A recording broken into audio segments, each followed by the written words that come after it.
Okay, well, one of our speakers today is Mike Flood. Mike is chairman of Milton Keynes Humanists, and he's had a career in international development and environment. 3 years ago, Mike set up an informal online discussion group called the Future of Humanism Group, which was later renamed to Humanism for the Common Good. Mike is a regular contributor to Humanistically Speaking magazine, so I hope that you've read some of his articles. He's come all the way from Milton Keynes to be with us today, although he travelled yesterday. He didn't come here this morning from Milton Keynes. So will you please give Mike Flood a warm welcome.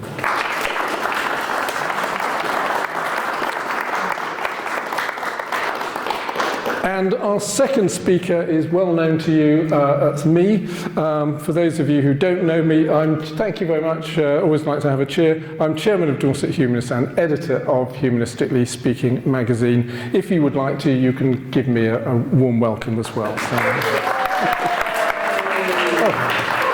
You see, I get a cheer, Mike, but you know they'll cheer you later, I'm sure. But okay, so yeah, I'm handing over to Mike for the first part. Mike. Thank you, David. Oh, is this on? Is this on? No? Hello? Hello? Hello? Yeah, that's it. Okay. Right, this is wonderful to be with you. Thank you for the invitation to speak. I've heard a lot about the group. Just hold it to you. Oh, don't hold it there, but just in front of you, okay. What I'd like to do is just start by asking you a few questions, and then I will introduce myself and talk about what I'm going to talk about. So, I'd just like to ask you, who here thinks that humanists should be speaking out about artificial intelligence? Speaking out in what way? That it's an issue. No, not the ethical, moral and ethical issues raised by artificial intelligence should be the subject matter of humanist debate and dialogue. That's my question. Oh, more hands. Okay, more hands going up. What about counterfeit people and deep fakes? Do you think we should be concerned about misinformation? Okay, what about climate change? Okay, that's very helpful. And finally, how many people here think that Humanist UK or Humanist International should be involved in these issues? Okay, thank you very much. Right. So I've been a humanist for most of my adult life, although I didn't realise this until I was at the Edinburgh Festival. In fact, I was 60, and I came across a Humanist Society Scotland, some information, and I discovered that I was a humanist. I'd actually been a humanist virtually all my life, but it was where I discovered that I was a humanist, and after that, I got in contact with Humanist UK, and we set up Milton Keynes Humanists, and it's been a wonderful experience discovering humanism, and I've met so many wonderful people and had so many interesting experiences. But recent years, I've grown increasingly concerned about the direction of travel of the humanist movement, and that's what I want to speak to you about today. And in particular, the humanist organisations that represent us. So I'd like to share my concerns with you this afternoon, and I'm very happy if you want to have a dialogue. Interrupt me, boo, don't throw anything, but I'm very happy to have a dialogue. It's much more interesting than having a monologue. I'm going to be speaking to slides, and I apologise for this, but if I try to do it from memory, it'll be twice as long, it'll be half as interesting. So my memory's not what it should be. And I'm also speaking in a personal capacity, not as the chair of Milton Keynes Humanists. So, I think it's time for humanist organisations to be rethinking their priorities and their approach in the light of technological advance and world events. Well, okay. In fact, I think this is in line with what the Humanist UK president, Adam Rutherford, just said in his New Year. You don't have to read this, by the way. This was his New Year message, which came out on the 31st. And he said, "Our work in promoting rational, ethical approaches to life's most challenging questions has never been more vital." As we stand at the cusp of 2025, the challenges are significant. Political polarization, technological disruption, climate change. But so is our capacity for innovation, empathy, and collective action. Humanism has always been about facing reality with clear eyes and an open mind. I'm going to return to this at the end. I'm struggling with this idea of clear eyes and an open mind, because it's not what I see. So my reaction to this is if only.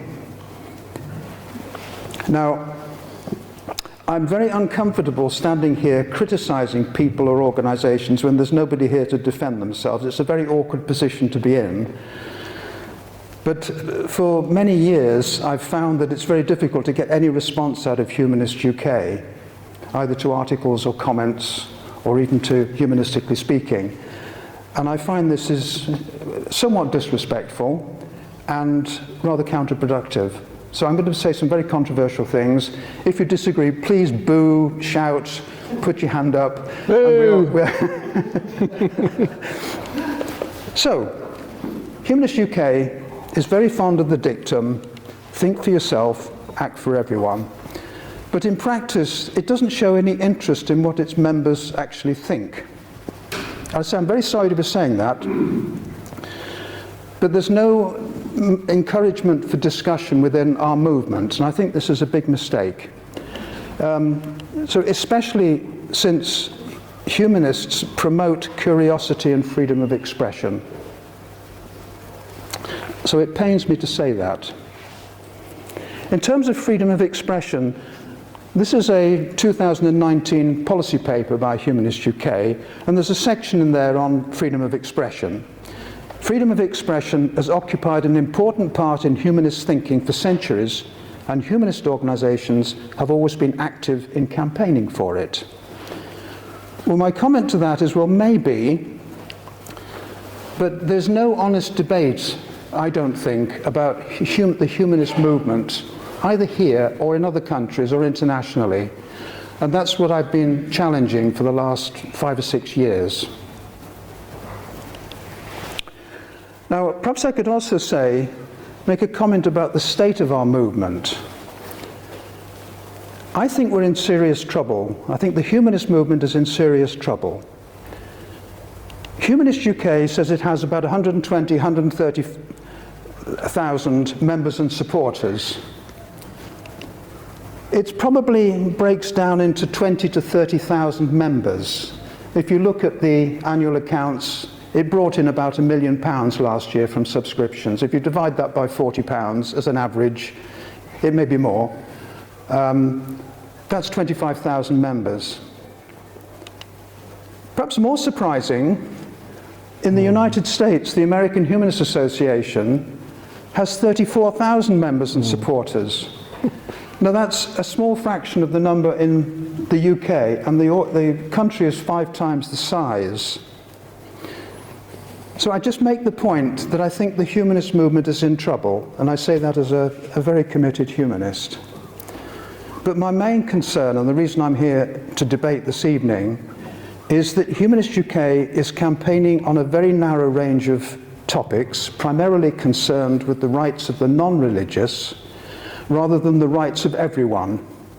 And indeed, it seems to me more interested in celebrating humanist history, and we have and heritage, we have a wonderful heritage, than about thinking ahead and providing leadership on how we address some of the really big issues of today, these big moral issues that arise from all the kind of issues I've been talking about artificial intelligence, what it means to be human, misinformation, fake news, climate change. So we have a tsunami of lies. I should explain, when I stepped down from running a charity working in international development in Eastern Europe and West Africa, Donald Trump was speaking for his presidential bid. This was 2017. And after spending a lifetime trying to have good quality discussion about environment and education, working with some of the poorest people, to find Donald Trump standing up and promoting fake news and alternative facts, I found it was actually very painful. So I spent a lot of the last 6 or 7 years trying to understand the misinformation debate. And I'm very happy to continue discussing that later, but that's a passion to me because I think it's so dangerous to our society and to democracy. We've got artificial intelligence, which is raising the most profound questions about what it means to be, working, training, what it means to be human. And of course, we've got climate change, the climate crisis. I first lobbied Humanist Board in 2018 to ask them to set up an independent panel to look at disinformation and artificial intelligence, to provide a group of specialist knowledge that could provide the board members and the executive with information. They rejected the idea. Although there was an interesting feedback from this, because Humanists International invited me to represent them at a dialogue session of the European Parliament. And this is a photograph taken of the session. This was in March 2019, and it was a workshop on the ethics of artificial intelligence. And I was seated alongside a representative of the Pope, the Chief Rabbi, Ephraim Mervis, and the German philosopher. Now, I'm showing you this, and I was given 5 minutes to talk about the ethics of artificial intelligence and humanist view on this.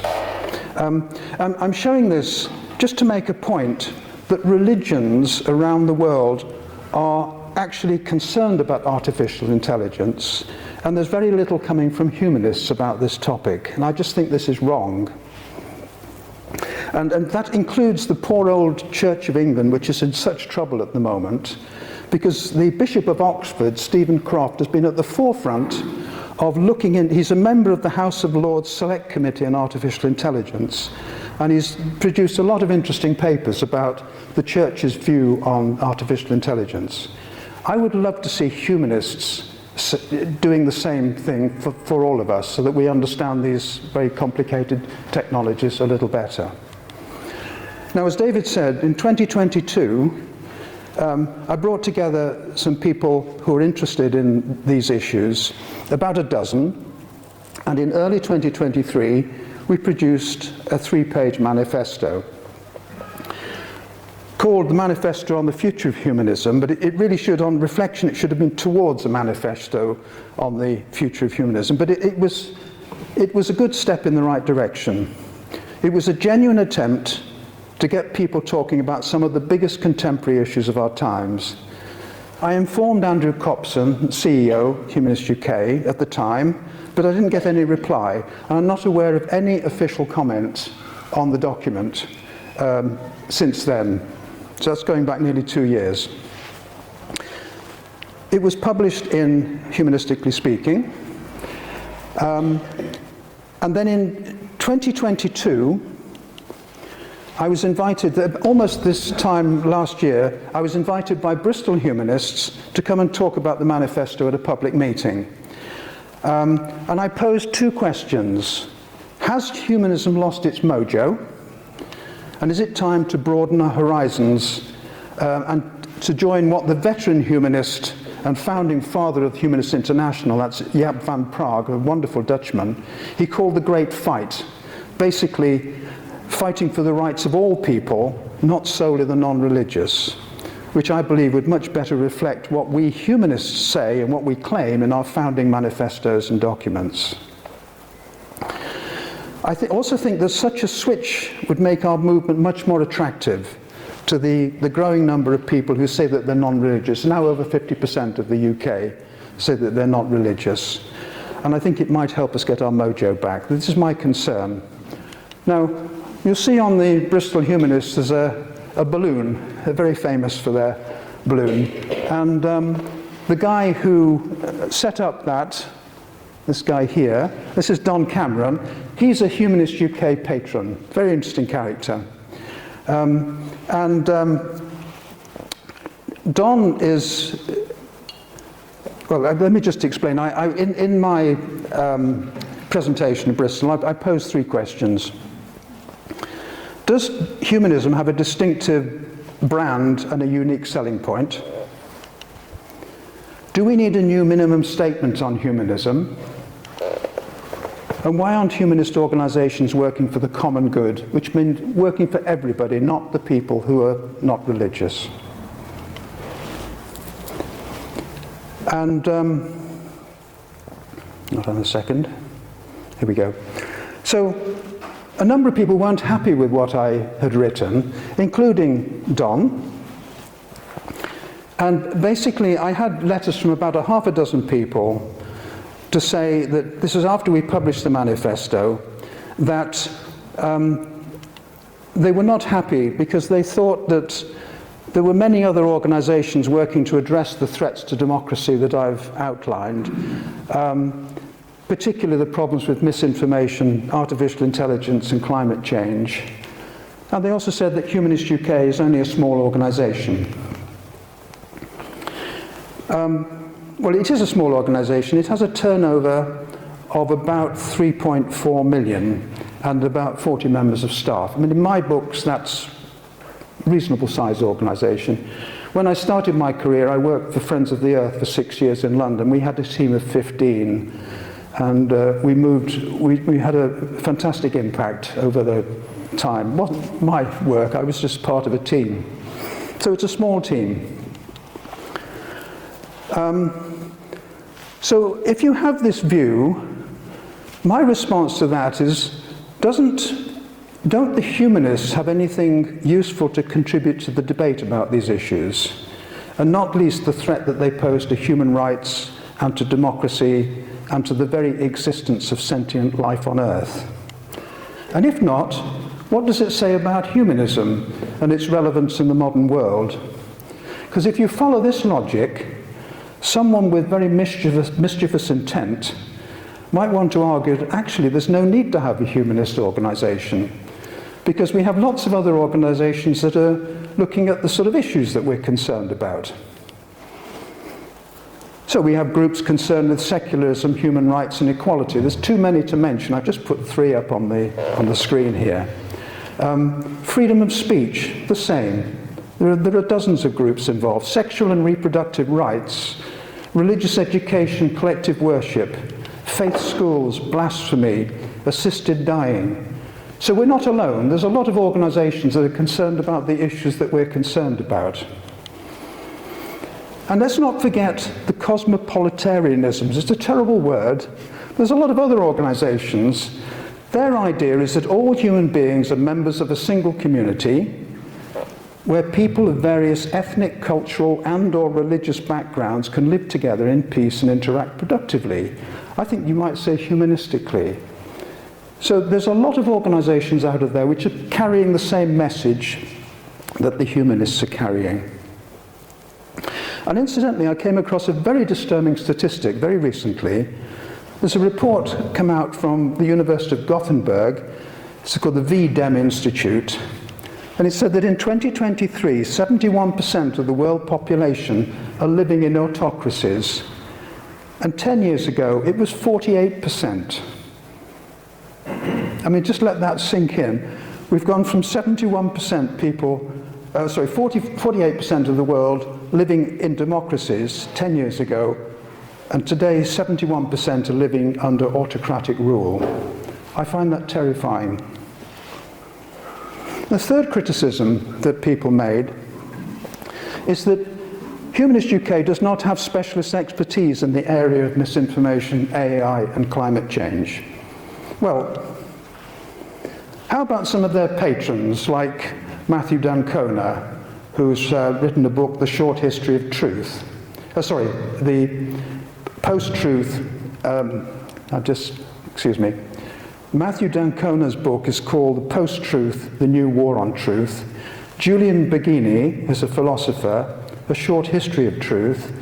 Jim Al-Khalili, many of you will know.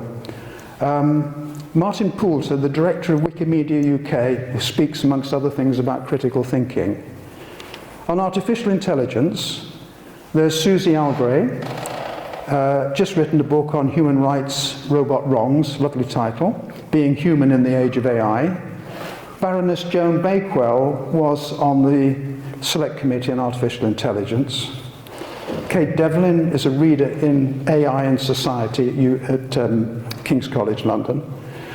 And Imtiaz Shams is not a patron, but he set up Faith to Faithless. And he runs an organization which actually applies AI in a number of different fields. And then on sustainable development, I won't go through all of these, but you know, Sean Berry is a Green Party member in the London Assembly. Sarah Brindle is a professor of food and climate and society at University of York. Colin Challen, climate activist and former MP who founded the all-party group on climate change. Helen Sersky. I mean, I could go through all of these. Anne Glover is an advisor to the European Commission. Sir David King was the chief scientist. These are all people who are passionately concerned about climate change and have specialist knowledge. And of course, we've got Alice Roberts. So I suspect that's a tip of the iceberg, the number of people in our movement that have specialist knowledge of these issues. Can I ask a question? Please.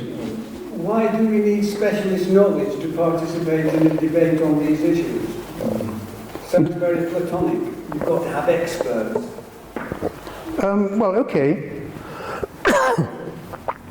Do you think artificial intelligence is a threat to our human rights? Well, someone who is a specialist in that area will be able to say, well, this is the situation. And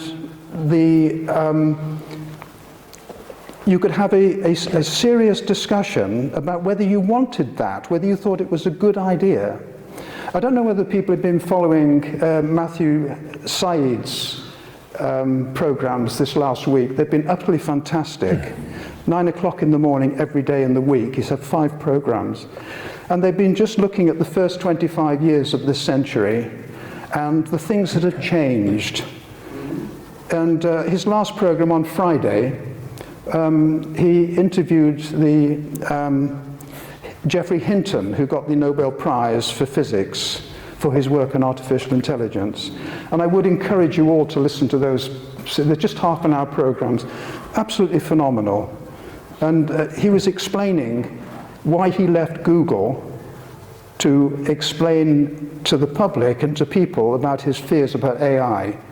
We need these people to be helping us understand these issues. Fine, but that doesn't exclude us from participating in the debate. Well, it does if you don't know what you're talking about. Well, you can listen to them and then you can make judgments about the moral issues. Okay. You don't need to be a moral philosopher to do that. That's not quite what I'm arguing, but you need to be well informed. Democracies require people to be well informed. We'll come back to this. Mike, if I may ask a question? Yeah. I think what lies behind your suggestion is that if you're a patron of an organisation, you're expected to put your shoulder to the wheel and support work for that organisation. No, that's not what I'm saying. I'm saying that you have the capacity and you would probably like to be asked, rather than just to be a figurehead. Oh, well, I think that's the same.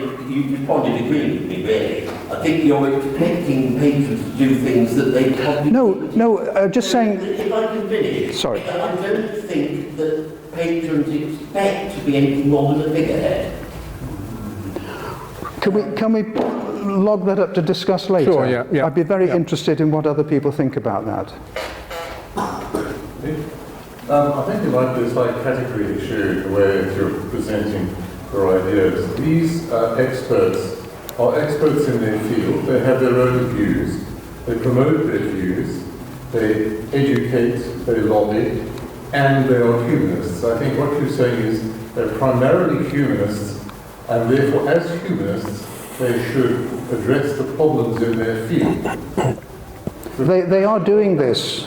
They are doing this in their own... They are. Yes. But not because they're humanists. They're doing it because they see a problem in their field. Their disquiet about issues in their field arises not from their humanism, but simply from their knowledge of the field. And incidentally, there are humanists who add their names to humanism. So I think there might be an audit issue here.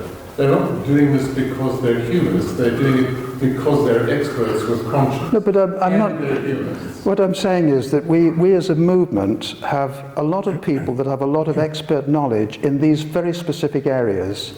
So if somebody wants to argue that the humanists or the Humanist UK do not have the expertise to look at these topics, what I'm saying is that there are people who would be, I'm sure, pretty willing to help in providing that expertise. That's my argument. And that predisposes the idea that humanism should go down various selective... Well, that's where I started, whether people felt that humanists should be concerned about artificial intelligence, misinformation and climate change. Well, I don't, but I don't want to... Okay. I'd like to explore. Right. Okay, so I'm just moving on to the next issue, which is the question of whether we have a distinctive brand. I think it's a mess.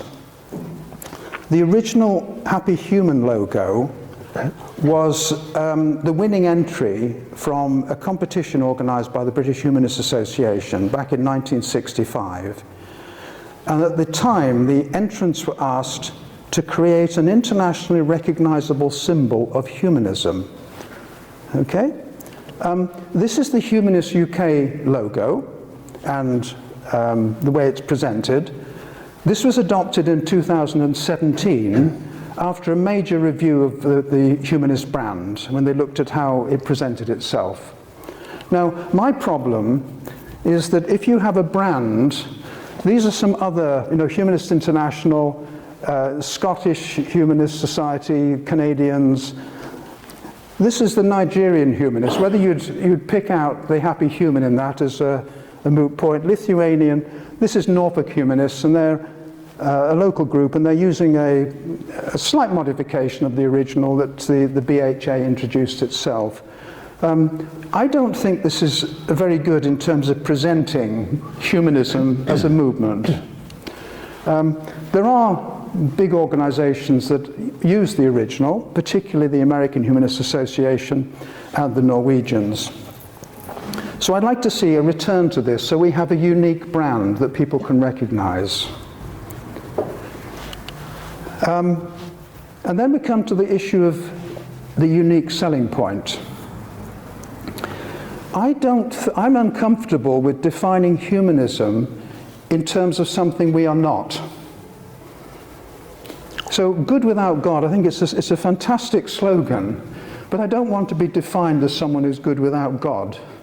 I think we need a positive message about what we think about, what humanism is about. It's about a positive approach. I don't think we need to mention God, because I think it's a distraction. When I was working in the nuclear debate with the Friends of the Earth, the wind, solar, wave, and all the other systems that I was interested in were described as alternative technology or non-nuclear energy sources. It's a real put down. They're renewable energy sources, and that's now how they're talked about. So I think I would like to see humanists having a very positive approach to the way we describe ourselves. Please. We define ourselves as being either atheist or agnostic.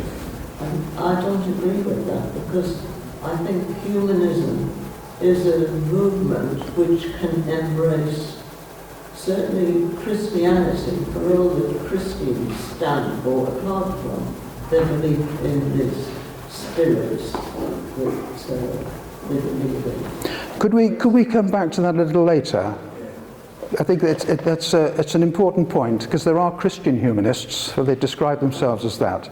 We can also get the microphone round if we have Q&A in the normal way. But I'm going to try and get Mike to wrap up his talk in 5 or 10 minutes.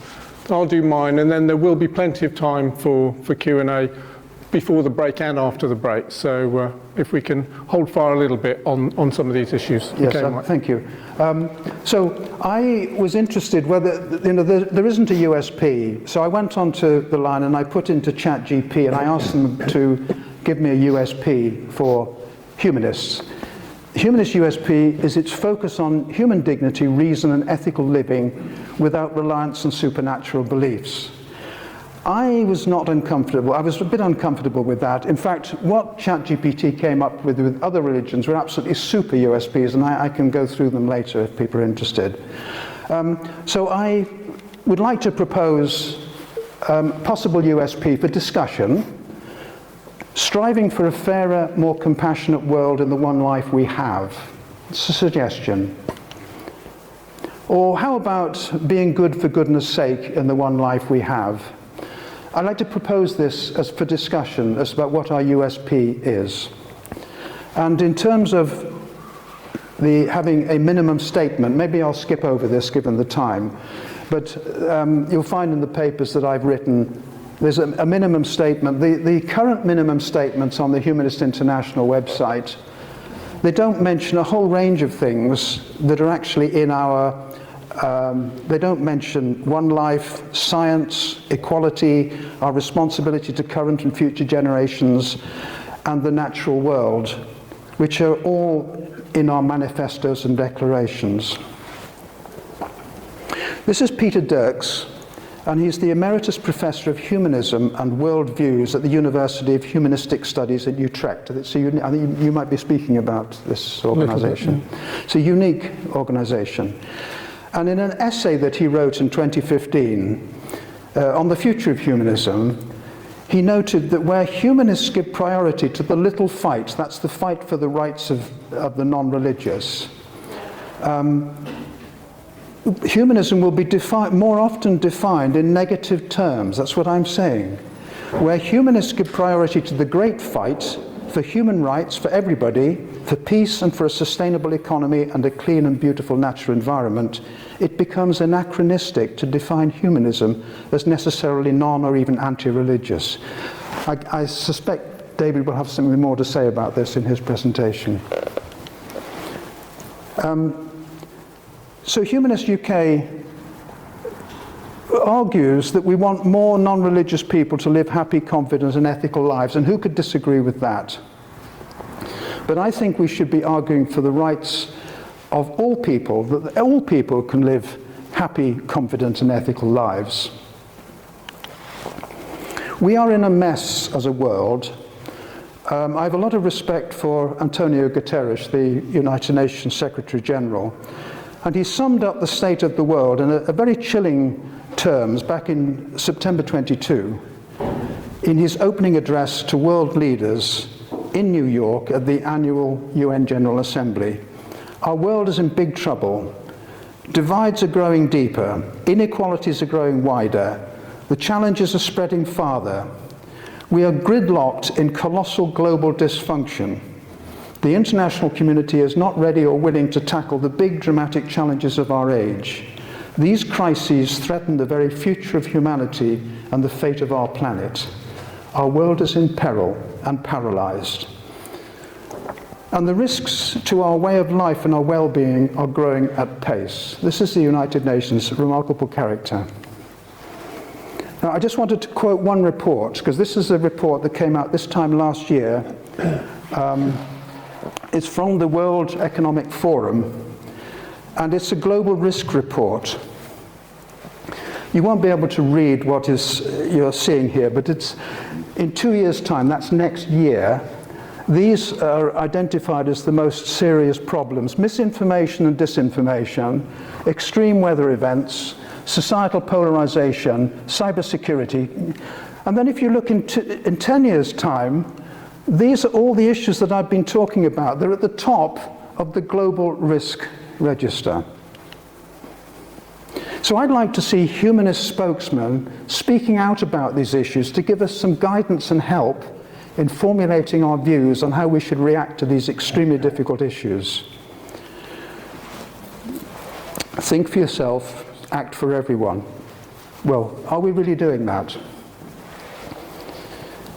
We are one of, the humanist movement in the UK is one of 150, well, Humanist UK is one of 150 groups from over 50 countries that are members or affiliated to Humanists International. Most of the groups in Europe are campaigning for secularism or promoting the humanist life stance. And there are some very brave people like Leo Igwe in Nigeria, who are also fighting for acceptance and fighting for people to have the right to religion or from religion. Now, what we believe is laid out very nicely in a series of declarations and manifestos, and in particular the Amsterdam Declaration, the Reykjavik Declaration on Climate Change Crisis, the Copenhagen Declaration on Democracy. It may surprise you to know that in these three major declarations, there is one, and this is the latest version, there is one mention of religion. And it's in this statement: humanism meets the widespread demand for a source of meaning and purpose to stand as an alternative to dogmatic religion, authoritarian nationalism, tribal secularism, and selfish nihilism. Why are we so focused on religion in the way we talk about humanism? I just raised that as a question. We'll come back to it later. I'm running a little late.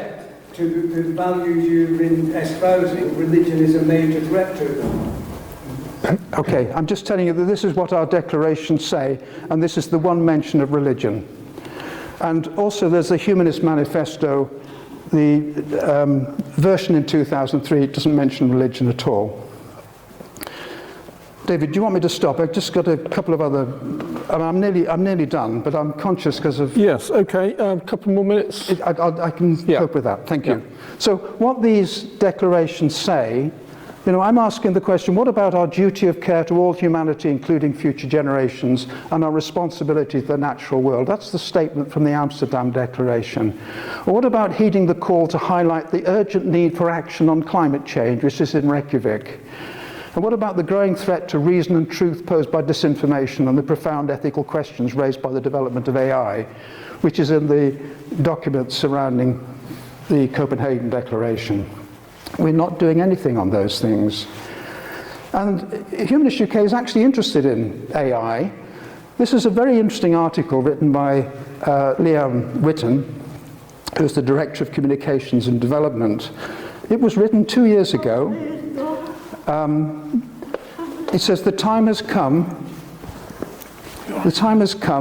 humanists must define the values that will underpin our AI future. Well, we're still waiting. And let's not forget the real concern about the impact that AI is having on our society and the associated question of what it means to be human. There's a lot of discussion about that at the moment, or transhuman. So I think we might return to this in the discussion. It's a big issue. And perhaps I could just, well, I'll skip the next thing. There's a wonderful paper by the late Daniel Dennett. He's talking about his concerns. This is Daniel Dennett. Concerns about counterfeit people. In other words, people that make up people who then invade our digital space. And he thinks this is one of the most significant threats to our society that there's ever been. But I would urge you, this is in the Atlantic in May 2023. So to conclude, so many areas of concern, humanist organizations are missing in action, preoccupied with the little fight and humanist heritage, rather than fighting for the common good, the rights of all people, and showing what humanism has to offer. That's the key thing. We have an awful lot to offer as humanists, but it's not being applied to these big crises that we're facing. Misinformation, unregulated AI, they threaten everything that we humanists hold dear: the truth, liberal democracy, what it means to be human. And then there's climate change, which is threatening the prospects of living well and sustainably on our planet. So just ask yourself, how are we supposed to live happy, confident, and ethical lives in these deeply troubling times? And how do we aspire to be good ancestors? Which is surely one of our greatest responsibilities, to quote Jonas Salk, the guy that gifted us the polio vaccine. Shouldn't humanist organizations be focusing on these big issues, the ones I've mentioned, and shouldn't we be thinking about what A.C. Grayling, the great humanist philosopher, had to say about living the good life when he said that what defines a good life is lives that are worth living, fruitful and flourishing, and lives that have a positive impact on others. That's a good starting point. I have 2 more slides, David, and then I will stop. A couple of years ago, the Humanist Society of Scotland organised a debate in Glasgow. Is it time for a new enlightenment? And if so, what role should humanism play? I went to that with all expectations. I couldn't believe my ears when nobody on the platform mentioned the motion. It was not discussed. So good effort, but it wasn't discussed. So I'd like to see humanist organizations, at least those in Europe and North America, not necessarily in Nigeria, working closely with other groups with in-depth specialist knowledge to tackle these complex moral and ethical issues, the ones that I've talked about, but to give it a humanist perspective, to show what we have to offer to the world for these really big issues. It seems to me to be perverse to be leaving it to others, including religious organizations, to be making the running on these big issues. Now, I'll just conclude with Adam Rutherford. His New Year message, so he said in his New Year's message, "We've seen the menace of misinformation and dogma threaten progress both in the UK and abroad." And he made reference to climate change. And he concluded, our work in promoting rational, ethical approaches to life's most challenging questions has never been more vital. So I have enormous respect for Adam, but simply paying lip service to these massive issues, I think does a major disservice to the humanist movement. I'd like us to be getting involved. There's so much to be done. I think we could contribute in many, many ways. I apologize, David, I've slightly gone over. That's fine.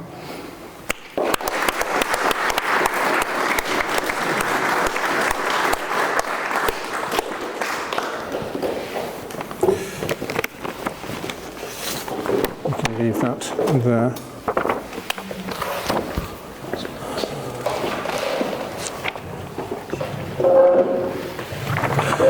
Thank you very much, Mike. Mike, we're very happy, actually, that you're already pushing back on some of the things that Mike has said. There will be more opportunity to push back on Mike and anything that I say as well. But I've got 24 minutes to say my little bit as well. So let's get through my bit, and then we'll have a good debate, both before the break and after the break, if you're able to stay. Okay, so the question we are addressing is this: is humanism fit for purpose in the 21st century? Well, it depends what we mean by the word humanism and what we think its purpose is or should be. Now, I don't have any slides today, but we're going to create some virtual slides in your mind. So if I say pink elephant, you should have an image of a pink elephant in your mind.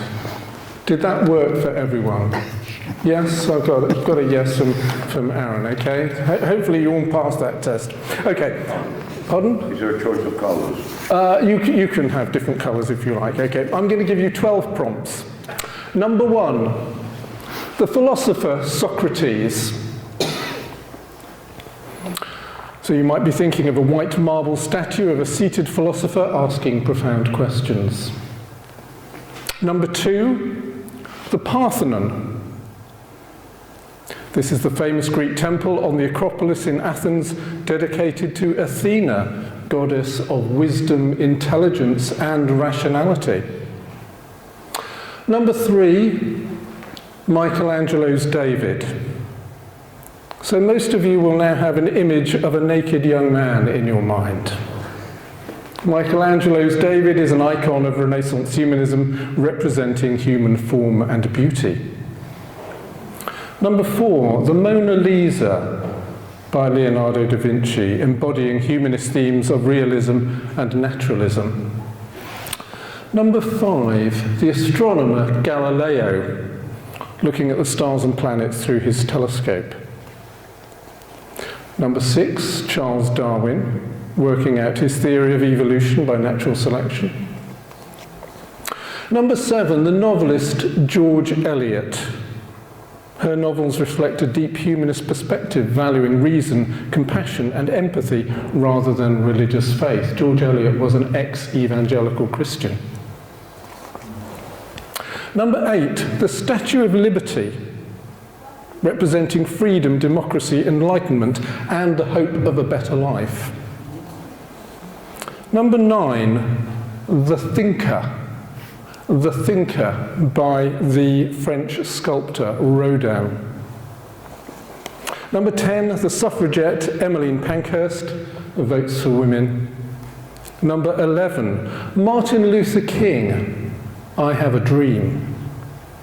And number 12, the famous photograph of Buzz Aldrin taken by Neil Armstrong on the moon in 1969.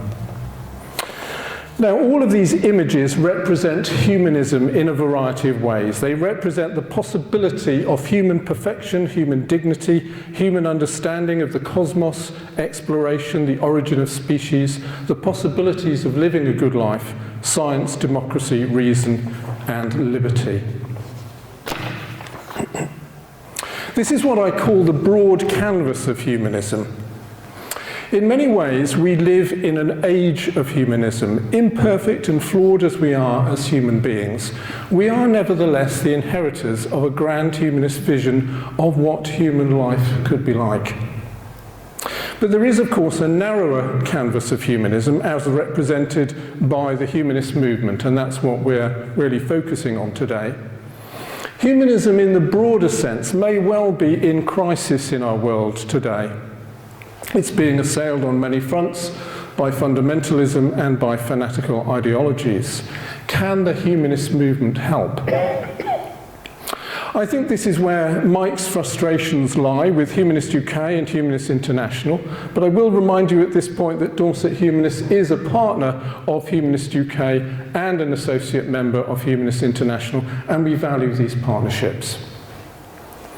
But Mike wants these organisations to give due attention to a number of specific existential threats. He's mentioned them, namely climate change, misinformation, and artificial intelligence.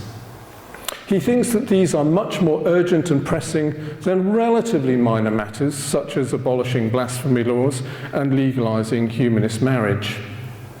Personally, I'm more concerned about civilizational threats than existential threats, but both of them are, of course, important, and to some extent they overlap. One of Mike's arguments is that the church engages with existential concerns such as artificial intelligence, and therefore we should do the same. We saw on one of his slides, we shouldn't be missing in action. Well, let's take a look at Humanist UK's Articles of Association adopted in 2011. The aims or objects of the association are as follows, and I'm paraphrasing just to make it a little bit more straightforward. Number 1, advancing humanism understood as a commitment to human well-being relying on reason and science. Number 2, dissemination of knowledge about humanism mainly through education. Number 3, promoting equality and human rights. And number 4, engaging in interfaith dialogue.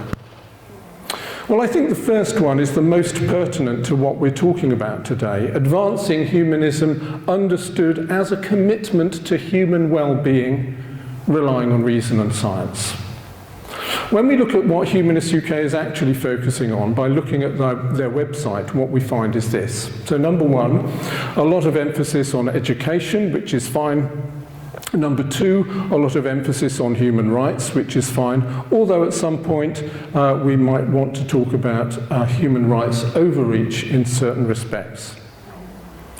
Number 3, a lot of emphasis on secularism, which is okay, although secularism is not quite the same thing as humanism, and that may be partly where the problem may be arising.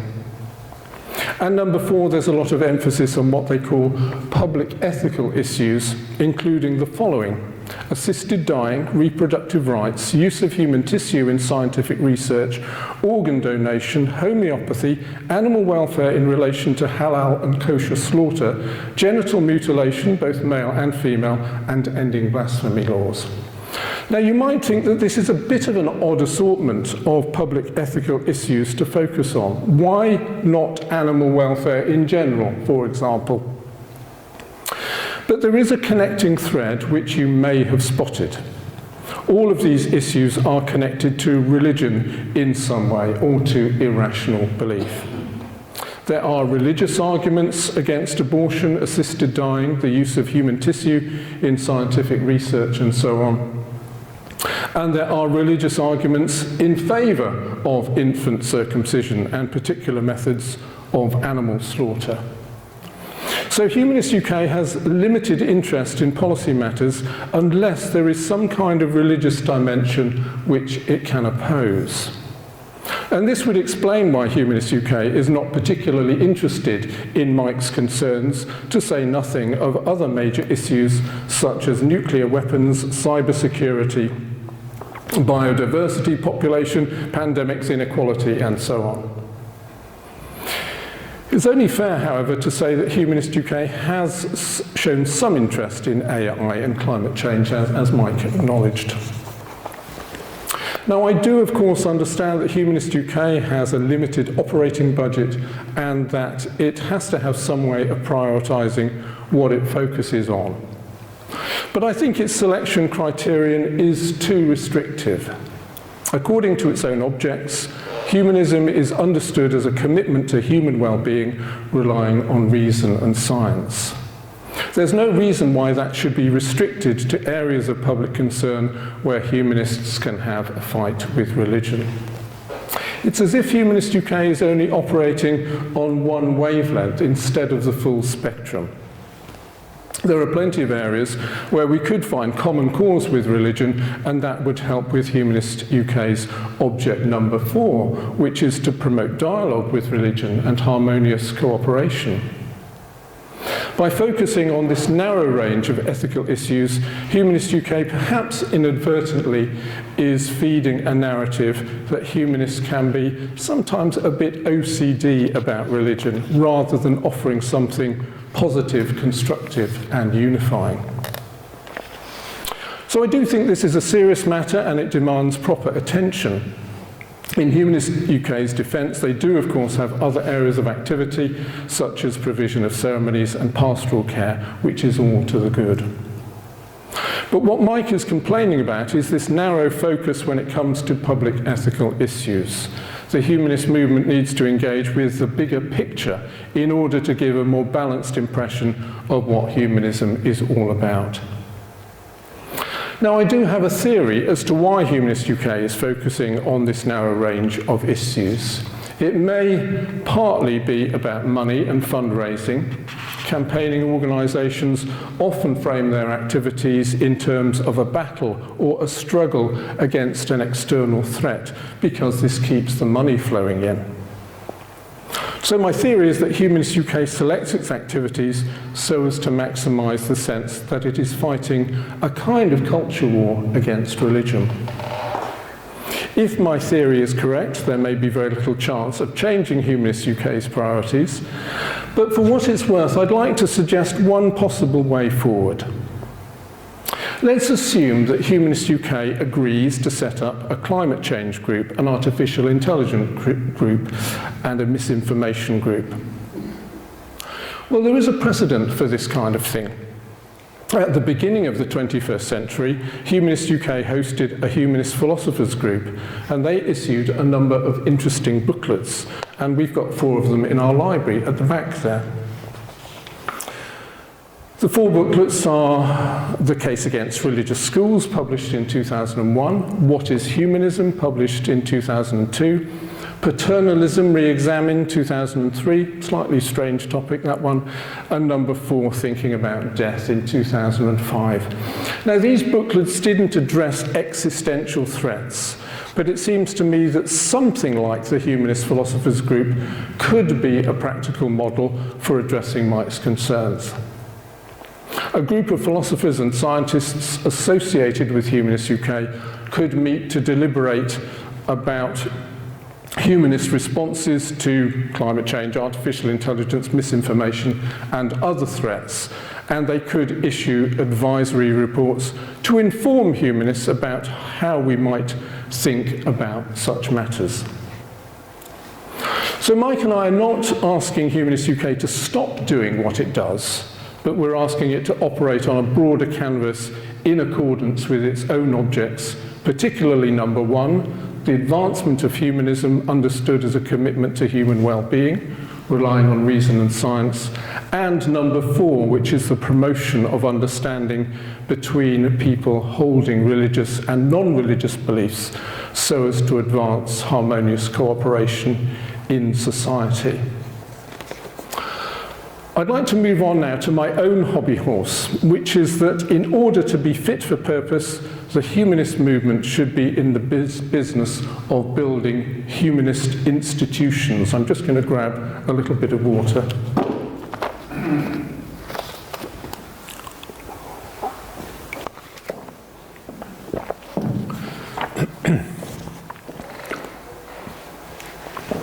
Humanists UK is an effective organisation, but essentially it's a campaigning group with some services attached, such as the provision of humanist ceremonies. It has very little capital, a modest income, a small team of paid officials, and it's largely invisible on the national stage. If we want humanism to be taken seriously, the humanist movement needs to think seriously about building humanist institutions. Humanism is not the mere absence of religion. That's called secularism. Humanism is a commitment to human well-being, relying on reason, science, empathy, and our common humanity. So I wrote about this in the October issue of Humanistically Speaking magazine. I'm just going to repeat 5 of the points I made there as briefly as I can. So number one, organisations such as Humanists UK need to be reimagined as national humanist institutions with their own premises in central London. Obviously, this would require a massive injection of capital, so we need to find some wealthy benefactors, as well as a large number of small donations. The president of this reimagined Humanist UK would be a national figure, someone who would be interviewed on the Today programme alongside the Archbishop of Canterbury, or maybe not at the moment, and the chief rabbi. Someone with wisdom and gravitas. So I'm not thinking of celebrities like Stephen Fry or working scientists like Alice Roberts. I'm thinking more along the lines of secular moral philosophers such as Mary Warnock, Baroness Warnock, who died in 2019, so it wouldn't be actually her as such.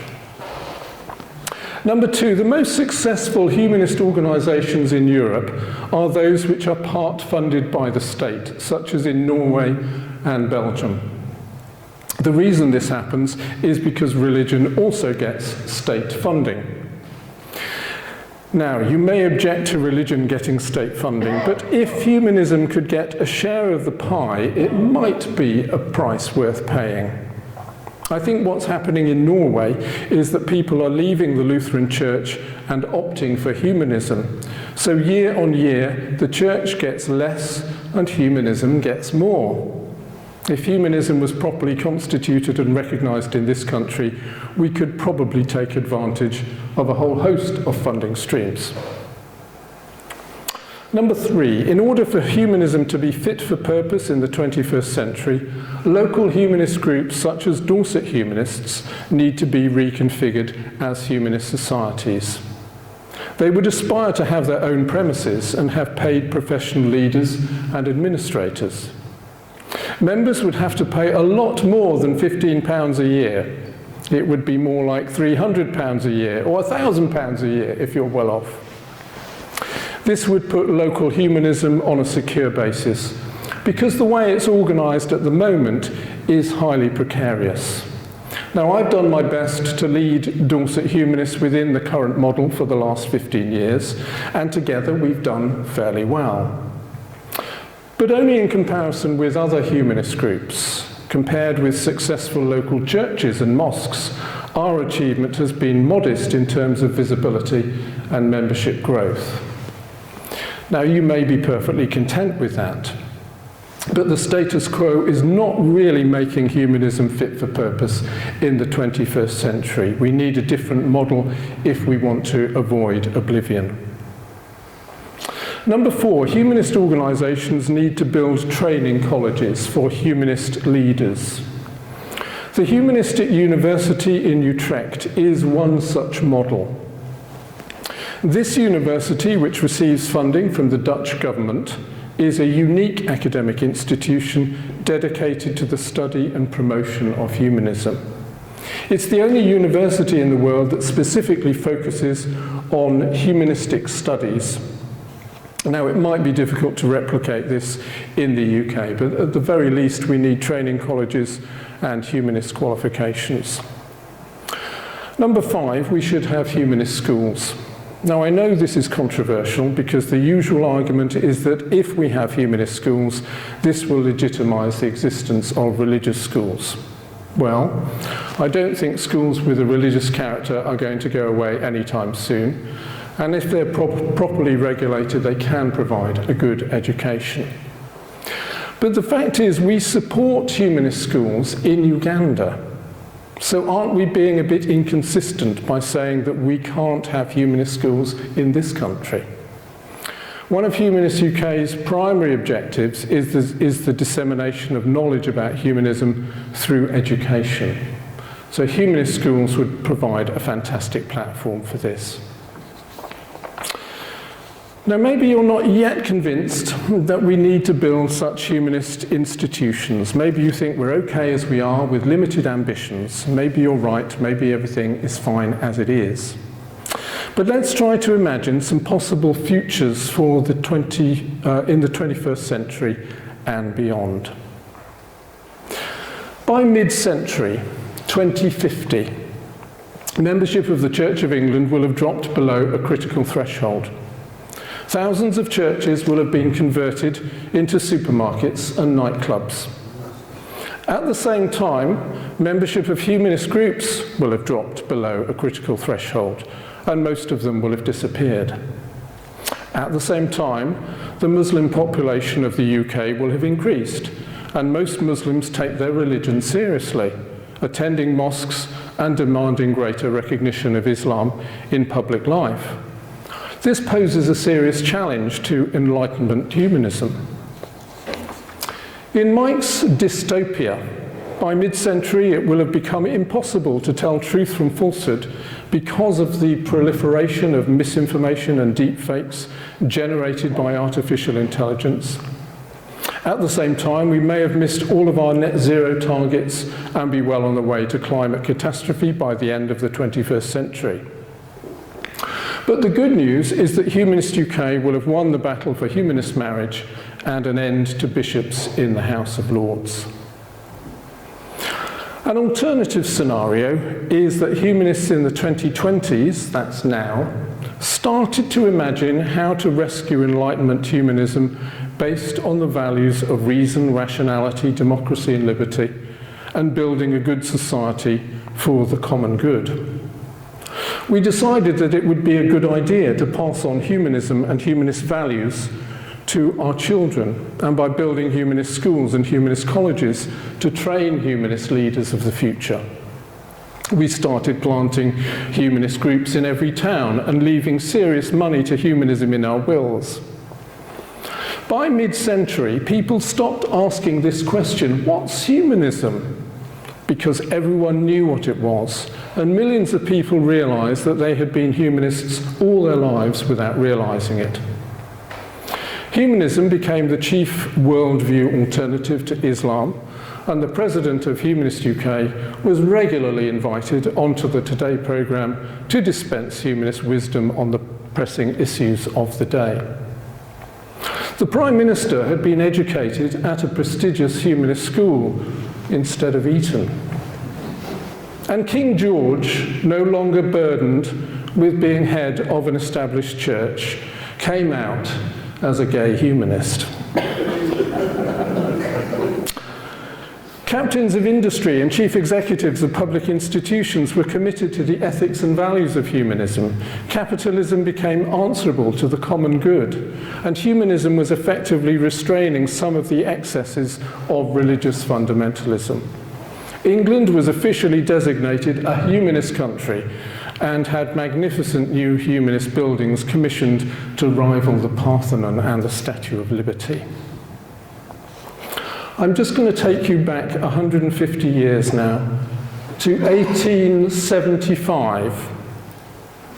A 25-year-old rabbinical student in New York broke with Judaism and launched the ethical culture movement, one of the original experiments in organized humanism, and that's where Humanist UK started. His name was Felix Adler. The ethical culture movement still exists today in the United States, and one of its flagship institutions is the Ethical Society of St. Louis in Missouri. It has a beautiful modern building and professional leadership. There's an ethical society in New York in a large building near Central Park, and there are 24 or so remaining ethical societies in the United States. There's one remaining ethical society in London called Conway Ethical Society, and it occupies a slab of valuable real estate in Red Lion Square in Holborn. You may remember that 18 months ago, a former leader of the St. Louis Ethical Society spoke to us in this hall. His name is James Croft, and today he's the head chaplain at Sussex University in Brighton. Another example of how humanism can have institutional presence. For 8 years, he was a full-time humanist clergyman. I'll put that in inverted commas, that was his description, in St. Louis. He delivered edifying humanist talks on a Sunday, offered pastoral care and counselling to the Society's 350 members. He officiated at weddings and funerals, and he represented the humanist community in public. This illustrates the kind of humanist institution that might be possible in the future. So is humanism fit for purpose in the 21st century? I don't think it is, but we could change that. Let me conclude with a couple of different questions. We are the lucky inheritors of a great humanist tradition of rationality, freedom, and other humanist values. Are we going to allow this inheritance to fade away? Or are we going to ensure that we hand it on to future generations? These are questions for the whole humanist movement, and I hope that Mike and I have helped to stimulate that debate. Thank you very much.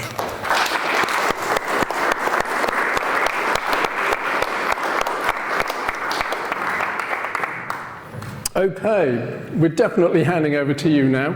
So, Mike, come and join me. We've got 15 minutes before the break, and I'll hand around the microphone. So, Kathy, straight off. Kathy, go ahead. With due respect to your both speakers' brilliant speeches, I think you're missing the fundamental point from my point of view. Just point that at you. Yeah. Okay. I feel that unless people are aware of humanism, and it means something to them, you can have all the dreams you want. But unless we do what I thought was, as a school speaker, as I know you are, and Barry are here, I think the main aim of humanism in the UK at the moment should be going into schools and society and educating about humanism being a positive way of life, letting children and adults realise that you don't have to believe in a God to be good. I think lots of people do. You may not understand that, but I think I went into a school and talked for an hour, well, 3/4 of an hour, about humanism. They were listening. At the end, the younger children still thought there was a God, and I thought there was a God. It's so inculcated in people, the fact that people could, and I think the purpose of the English UK, before we could do anything, is to go into schools and society and say there's an option.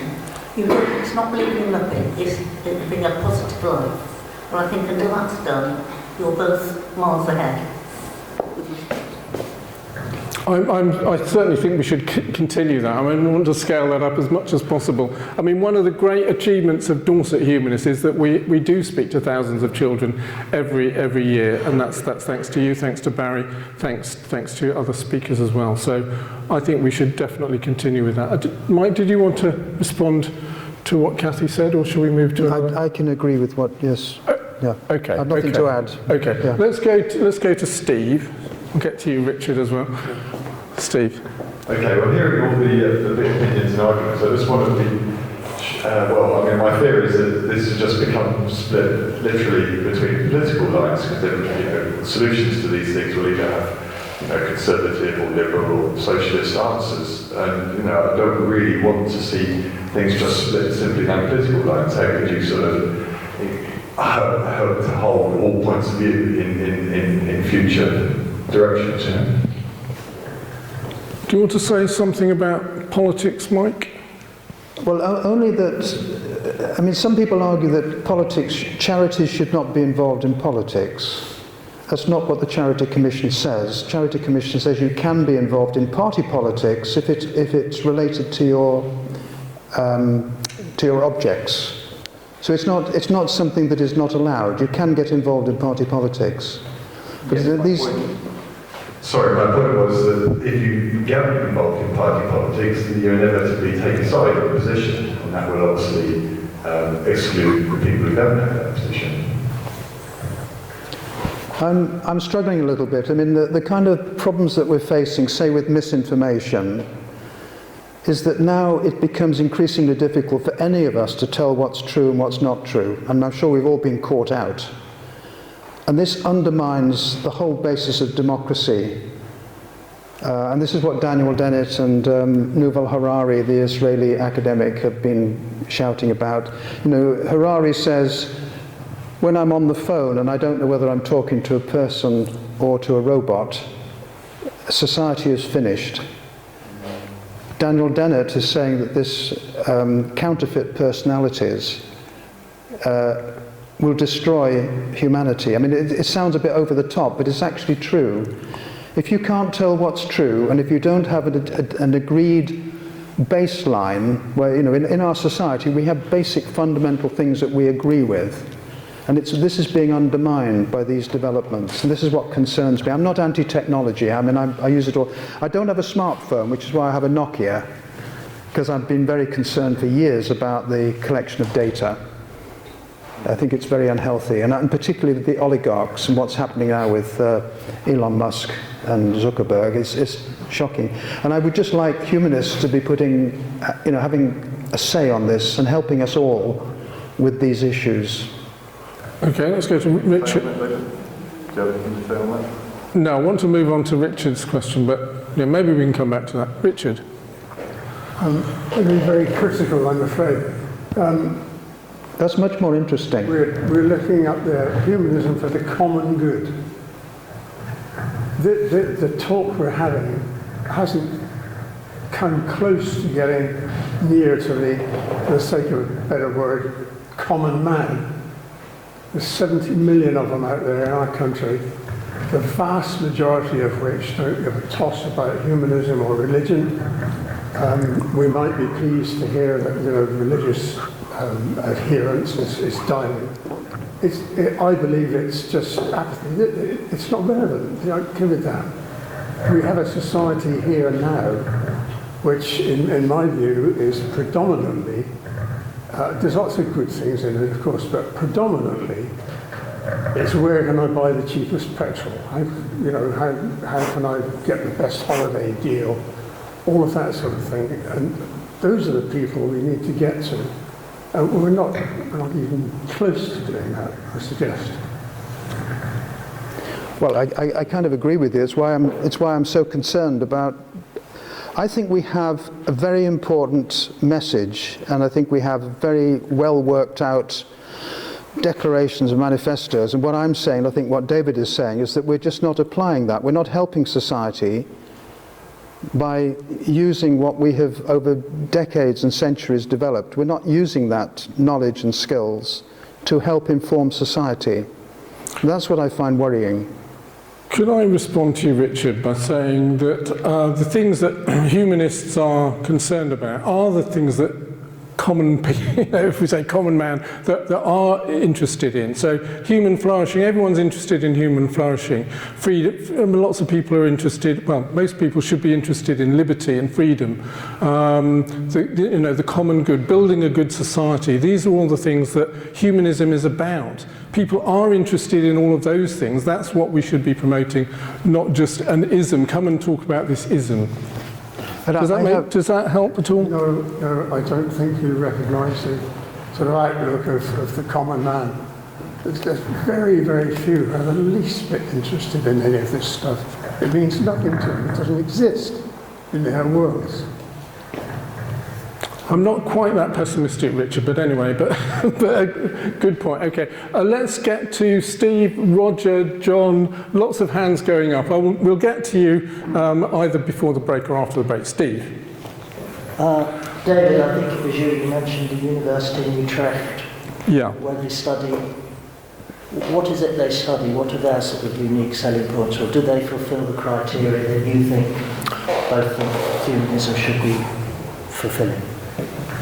Okay, I think that they are training, people to be humanists in society. So that it might be things like counselling, but I need to have a full answer to your question. I'd have to look at exactly what their curriculum is. But it's humanist studies, and I think it just gives much greater recognition to the concept of humanism in the Netherlands.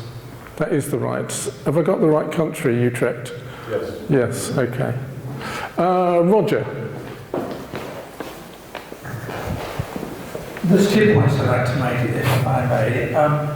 When we talk about the purpose of humanism, I think there's 2 key aspects. The welfare of the individual,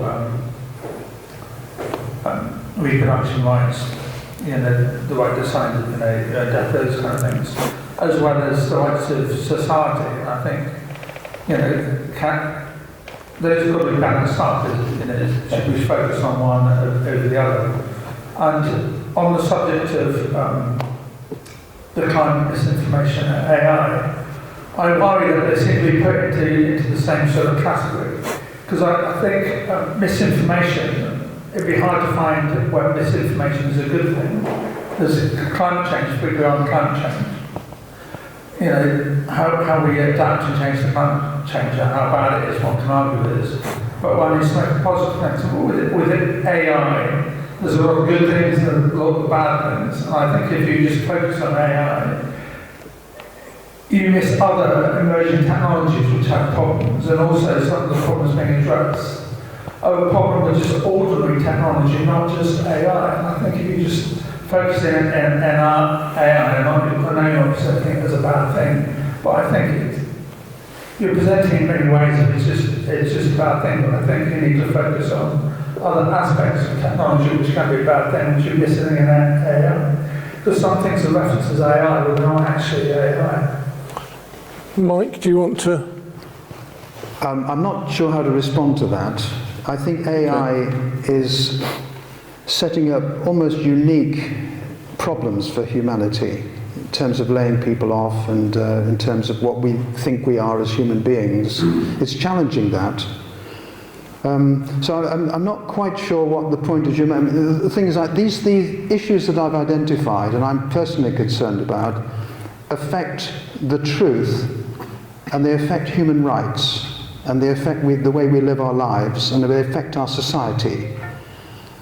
And that's why I'm concerned about them. David is concerned about a number of other things like nuclear war, and these are also of great concern, but they don't affect in the same way how our society operates. They are a threat. But have I missed something, Roger? If I may quickly, you mentioned laying off jobs. Well, most of the laying off jobs comes from automation, which is a technology which is very little to do with AI. So if you focus on AI, you're missing a whole load of other things which are of concern. Okay, I think we'll... Let's come back to this. We need to get some more people in. I will get to this side in just a minute, and we might overrun slightly, but John. I think if we, as an organisation, believe in democracy, then we ought to be throwing open this whole topic and consult with the members to feel what they believe to be the most important issues of the day and how we should respond. Maybe informed by the central organisation, informed by some of the experts who are humanists. And I think that would be important. Well, in fact, that's how I started my presentation, asking who was concerned about these issues. And then what I tried to do is to explain how the humanist movement has tried to deal with or not deal with these issues, but how it affects how we operate and how we're seen. And I have one slight quibble with David's talk, which I thought was brilliant. When you talked about blasphemy and humanist marriage, you didn't say blasphemy laws in Northern Ireland and humanist marriage in England. Okay, which is this, because humanist marriage in Scotland is also legal. That's true. Yeah. So I just, in terms of when these things have been achieved, they're important but minuscule compared to these other issues that are developing. And I think we've just got lost as a society. I think the humanists have got lost, and that's the point I'm making.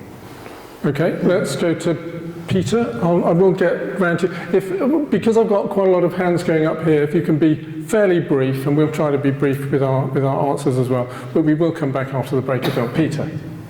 Yes, you talked about misinformation, and you seem to get to the point of saying how humanists should deal with it, but never quite committed. But I did have a sense that you were inclined to suggest some form of censorship. And from my understanding, humanists are committed to the principle of free speech, the first freedom in democratic liberal societies. So would you reject censorship as a way of dealing with misinformation? No, I don't reject censorship. I mean, there's things you can't do in society. You can't libel people. You can't steal people's intellectual property. You can't threaten them. I mean, the things in a civil society are just not legal. I have real problems with people that tell you if you've got COVID, you should drink bleach. And I think society has to deal with this. This is the kind of the problems that are having. Do you know anyone stupid enough to believe that? Well, Donald Trump, for a start, was the guy that suggested it. Do you know anyone? I don't personally know it. No. But it was something he suggested. Okay, Trevor, you can't speak unless you have the mic. But okay. Okay, let's go to Barry. Barry, you've been waiting patiently. My view of what humanism is about is very much moulded by my experience as a school speaker, where you have to speak to 10 to 14-year-olds, and you have to give them fairly simple, straightforward, clear answers. So you can't rabbit on about all the preoccupations about the fashionable neuroses of AI and climate and information and so on. You've got to give them what it is. And to me, humanism is not about what you should think, but how you should think. Absolutely. If you teach that you should not rely on the supernatural, that you should think for yourself, that you should delve into your human qualities of empathy and reason to find the answers to right and wrong, and so on and so forth. And when they ask me, what do humanists think about X? I'll say, well, humanists have a variety of views, and we have a variety of views in this room, and that's the value of humanism, but any view is valid if it is reasonable and rational and doesn't rely on the supernatural. And they like that.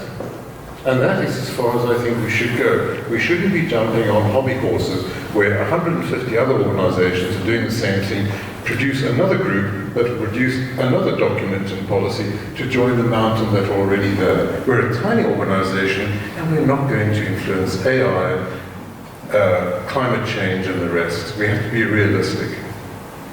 So I am in favor of fighting the small battle. We live in a theocracy, and we should focus on fighting that. You just said what I tried to say, but so much better. Did you say, Barry, we live in a theocracy? Did I hear you say that? Okay. It's substantially a theocracy where you have a majority of schools have the right to teach one brand of one religion to the exclusion of everything else. And this is what I go into schools to fight about. You must pick our battles and pick the ones you can win. Climate change, for an organisation of 20, 30,000 people of 16 million. No, but you see, that's not what I'm saying. I'm saying that the issues that I've identified are of major importance to our society and to our future. They are human issues, they are not necessarily or exclusively humanist issues. Well, then you have to define what is the role of humanists, because, you know, what I was arguing is that all of the issues that the Humanist UK is involved with, there are other organisations working on those exactly same issues. And what I'm saying is I think we have to make humanism relevant to life today. And it's not just about religion. Religion is a serious problem, and, you know, as David has said, we're not arguing against all the things that Humanist UK is doing. It's just that it doesn't have anything to say about the big issues of the day.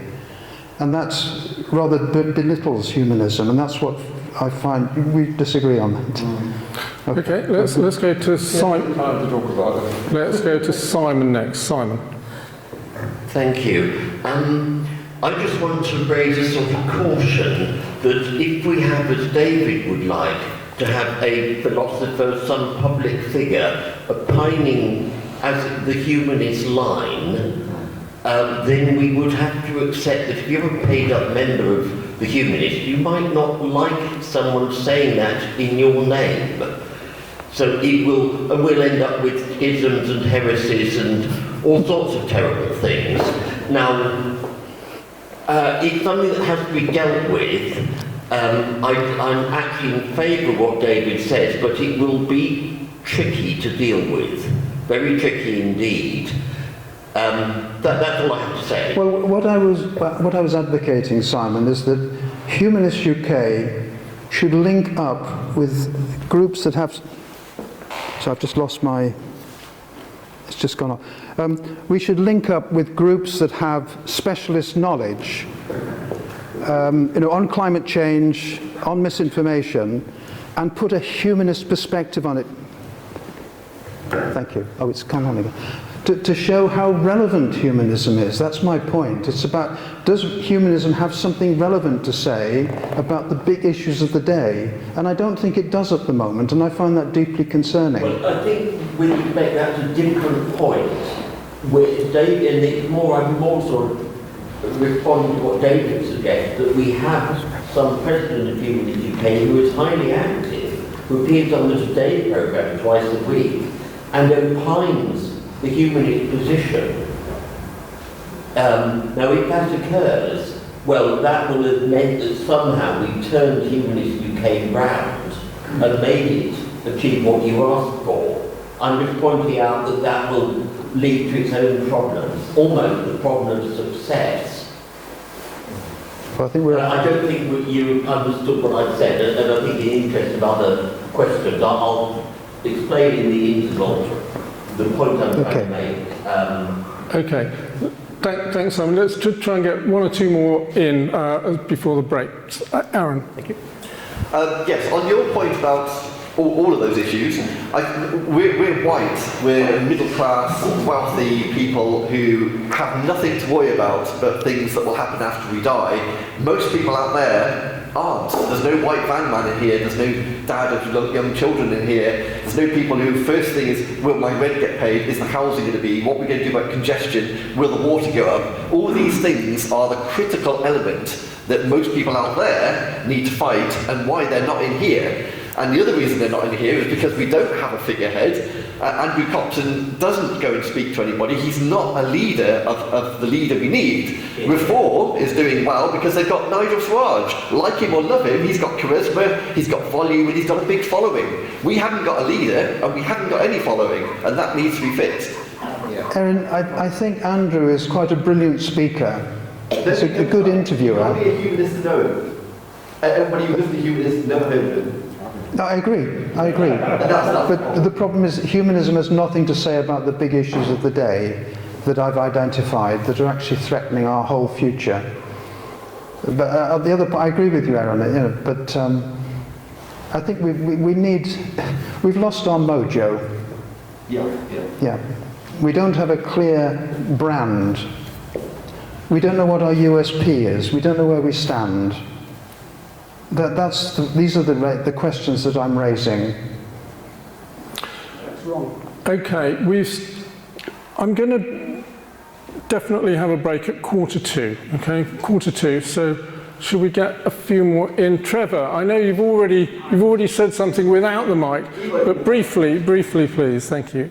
Go ahead. I was just going to ask for some clarification as to, I hear a lot of misinformation, or rather discussion and concern about it, but you usually find when you dig into the background of the people most concerned about misinformation are the people who are producing it. Well, that would include me, because I'm very concerned about misinformation. What most people mean by misinformation is opinions I don't agree with, or information which challenges the authorised narrative on any subject, whether it's COVID, climate change, whatever it is. Anyone that challenges the authorised version of the narrative is always accused of misinformation. Let's have some definitions. Yeah. I'm using misinformation rather perhaps ill-advisedly, but misinformation is information that's published that people believe is correct, but happens to be wrong. Disinformation is information which is deliberately put out. The trouble is the terms transition. In other words, we all know over the last 4 years, certain things were stated in 2020 as true, and as the months and years passed by, we discovered they're not true. So the problem is that what is misinformation can begin as truth, and what begins as lies and misinformation can end up universal recognition. Well, that's true, but you just have to be on your guard, and you always have to be checking. Yeah, that's more important. So rather than saying we need to be afraid of misinformation, what we need to do is encourage what humanists are supposed to stand for, which is reason and rationality and critical thinking. In other words, stop being vulnerable to disinformation and misinformation, and do your own inquiries, do your own reading, and don't assume just because a figure of authority tells you something that it's inclined to be true. No. Okay, Trevor, you've made your point there. Let's move on. Elaine, you quite often like to say a lot, but could I ask you to be brief as we try to get to the break? But yeah, what's your point, Elaine, or question? I will try. It's not always easy to put what you're trying to think in. Just hold the mic a bit closer to your mouth. I started saying about religious groups that Christians are the ones I know most about, because I was brought up as a child. I sat for hours and hours in Christian services and sermons and so on. And there were a lot of good people, but there were also some stupid people, and most of the sermons were about Christianity. They weren't about the good life and the things that we're talking about that we ought to be aiming for as members of society. And I mean, another group would be Democrats and people who believe in democracy, which has a lot of things that we ought to be, I think, pursuing. We meet on a Saturday afternoon, and this group, we pride ourselves on being a strong humanist group. And in fact, look at us, how many, we're not all humanist members, but people interested in today's topic. Today's topic wouldn't be one which would appeal to everybody, and it would really be for those who are committed to humanism, and that would be their little niche to come and meet together about. But the talks that we have, find a church or a democratic group, a political group, an educational group, that would have all the topics that we have talks about. And I think we're on the right path, and talk about the work that's done in the schools for the children. That's very important. But so is the education for the adults and the opening of their minds. And somehow we need to be attracting more people, just ordinary people from all sorts of walks of life, including these experts who would be able to give us talks or discussions about the things that we think are important. But what I was arguing is that if humanist organisations and humanist groups are talking about these issues and giving their spin, then it would become things that people got interested, and perhaps they start coming to the meetings. Okay, let's have a break. You've given us a fantastically good grilling. Well done. Let's give Mike a big round of applause.